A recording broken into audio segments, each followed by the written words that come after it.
Martha runs through the dark forest, heavy breathing, heartbeat. She trips and falls to the ground. But this fall wasn't the end, it was the beginning of what she could never forget. If you followed part 1 till now, you're a real one. Kindly subscribe and turn on notifications to support the channel. When Martha opened her eyes, she immediately knew something was wrong. She was no longer in the bus. She found herself in a very strange place, decorated entirely in red cloth. The room felt cold and unfamiliar. She noticed that most of the other passengers were there as well, lying down, motionless, as if they were still asleep or under some kind of spell. Fear rushed through her body. Suddenly, the same voice she had heard earlier returned. This time, it was louder. And it was accompanied by other voices. The door opened. Martha quickly closed her eyes, pretending to still be asleep. She watched through barely open eyelids as several men walked into the room. One of them blew something into the air. Moments later, the other passengers began to wake up. After a few minutes, everyone was awake, including Martha, who only opened her eyes after she was sure no one was sleeping anymore.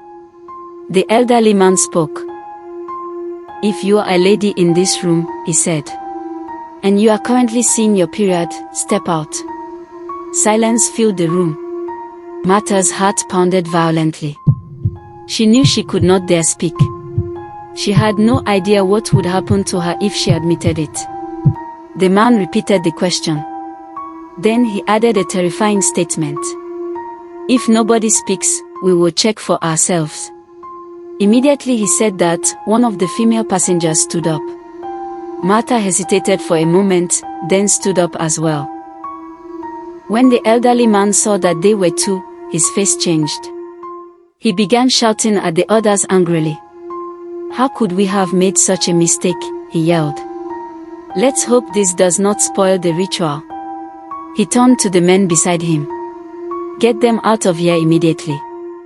I don't want to see them anywhere close to this place." One of the men escorted them outside. As soon as they stepped out, he whispered urgently, "Run! Run like your life depends on it. Do not look back." Before they could ask any questions, he sprayed something on their faces. Martha did not wait. She ran. She ran as fast as her legs could carry her. She didn't look back to see if the other woman was running. Her only focus was survival. Her legs grew heavy. Her throat burned with thirst. But she kept running. Until she slipped and fell to the ground. She didn't know how long she lay there. Then she felt a tap on her leg. "Wake up." Martha jumped up in fear, thinking she had been caught. But instead, she saw a man in his 40s standing over her, looking worried. She looked around and realized she was by the side of the road. She sighed in relief. She had escaped. But escaped from what? She couldn't remember clearly. The man asked her, "What are you doing here? Are you lost?" "Yes, please," she replied. "Can you help me get home?" She told him where she was going, and luckily, he was heading to a town close to her village. He helped her into the car and later dropped her in front of her father's compound. She thanked him endlessly. When Martha opened the gate, she saw her mother sitting on a white plastic chair, crying. The moment her mother saw her, everything changed. She screamed for joy. "Daddy Martha! Come out! God has done it again. Martha is back." Her father and sister rushed out and hugged her tightly. The wedding had been postponed. They thought she was dead. Martha couldn't explain everything. Some memories were missing. But one thing was certain. She was alive. And she made a silent promise to herself.